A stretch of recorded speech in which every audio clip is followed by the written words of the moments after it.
Hey Cubs, happy Tuesday. It's Mrs. O'Brien here, and today is Sunglasses Day. Woo! So it's totally fine to wear your sunglasses inside. I do it all the time. Just kidding. Anyways, today we are reading chapter 3 from Matilda, and chapter 3 is called The Hat and the Super Glue. The following morning, just before the father left for his beastly secondhand car garage, Matilda slipped into the cloakroom and got hold of that hat he wore each day to work. She had to stand on her toes and reach up as high as she could with a walking stick in order to hook the hat off the peg, and even then she only just made it. The hat itself was one of those flat-topped pork pie jobs with a jay's feather stuck in the hat band, and Mr. Wormwood was very proud of it. He thought it gave him a rakish, daring look, especially when he wore it at an angle with his loud check jacket and green tie. Matilda, holding the hat in one hand and a thin tube of super glue in the other, proceeded to squeeze a line of glue very neatly all around the inside rim of the hat. Then she carefully hooked the hat back on the peg with a walking stick. She timed this operation very carefully, applying the glue just as her father was getting up from the breakfast table. Mr. Wormwood didn't notice anything when he put the hat on, but when he arrived at the garage, he couldn't get it off. Super glue is very powerful stuff. So powerful it will take your skin off if you pull too hard. Mr. Wormwood didn't want to be scalped, so he had to keep the hat on his head the whole day, even when putting sawdust in gearboxes and fiddling with the mileage of cars with his electrical drill. In an effort to save face, he adopted a casual attitude, hoping that his staff wouldn't think that he actually meant to keep his hat on all day just for the heck of it, like gangsters do in the films. Then he got home that evening. He still couldn't get the hat off. "Don't be silly," his wife said. "Come here, I'll take it off for you." She gave the hat a sharp yank. Mr. Wormwood let out a yell and rattled the window panes. "Ow!" he screamed. "Don't do that. Let go. You'll take half the skin off my forehead." Matilda, nestling in her usual chair, was watching this performance over the rim of her book with some interest. "What's the matter, Daddy?" she said. "Has your head suddenly swollen or something?"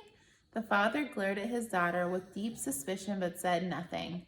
How could he? Mrs. Wormwood said to him, "It must be super glue. It couldn't be anything else. That'll teach you to go playing around with that nasty stuff like that. I expect that you were trying to stick another feather in your hat." "I haven't touched the flaming stuff," Mr. Wormwood shouted. He turned and looked again at Matilda, who looked back at him with large, innocent brown eyes. Mrs. Wormwood said to him, "You should read the label on the tube before you start messing with dangerous products. Always follow the instructions on the label." "What in heaven's name are you talking about, you stupid witch?" Mr. Wormwood shouted, clutching the brim of his hat to stop anyone from trying to pull it off again. "Do you think I'm so stupid I'd glue this thing to my head on purpose?" Matilda said, "There's a boy down the road who got some super glue on his finger without knowing it, and he put his finger to his nose." Mr. Wormwood jumped. "What happened to him?" he sputtered. "The finger got stuck in his nose," Matilda said, "and he had to go around like that for a week. People kept saying, 'Stop picking your nose,' and he couldn't do anything about it. He looked an awful fool." Serves him right," Miss Wormwood said. "He shouldn't have put his finger up there in the first place. It's a nasty habit." "If all children had super glue put on their fingers, they'd stop doing it soon," Matilda said. "Grown-ups do it too, Mummy. I saw you do it yesterday in the kitchen, and then you ate it." "That's quite enough from you," Miss Wormwood said, turning pink. Mr. Wormwood had to keep his hat on all through supper in front of the television. He looked ridiculous, and he stayed very silent. When he went up to bed, he tried again to get the thing off, and so did his wife, but it wouldn't budge. "How am I going to have my shower?" he demanded. "You'll just have to do without it, won't you?" his wife told him. And later on, she watched her skinny little husband skulking around the bedroom in his purple striped pajamas with a pork pie hat on his head. She thought, how stupid he looked. Hardly the kind of man a wife dreams about, she told herself.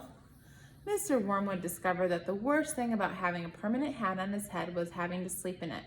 It was impossible to lie comfortably in the pillow. Now, to stop fussing around, his wife said to him after he had been tossing and turning for about an hour, "I expect it will be loose by morning and then it'll slip off easily." But it wasn't loose by morning and it wouldn't slip off, so Miss Wormwood took a pair of scissors and cut the thing off his head, bit by bit. First the top and then the brim. Where the inner band had stuck to the hair all around the sides and the back, she had to chop the hair right off to the skin so that he finished up with a bald white ring around his head, like some sort of monk. And in the front, where the band had stuck directly to the bare skin, there remained a whole lot of small patches of brown leathery stuff that no amount of washing would get off. At breakfast, Matilda said to him, "You must try to get those bits off your forehead, Daddy. It looks as though you've got little brown insects crawling all over you. People are going to think you have lice." "Be quiet," the father snapped. "Just keep your nasty mouth shut, will you?" All in all, it was a most satisfactory exercise, but it was surely too much to hope that it had taught the father a permanent lesson. The end of chapter 3. That was a good one, boys and girls. Thanks for joining me today for Matilda, and I will be back on Thursday for Hug and Kiss Your Pet Day for chapter 4. Have a great day.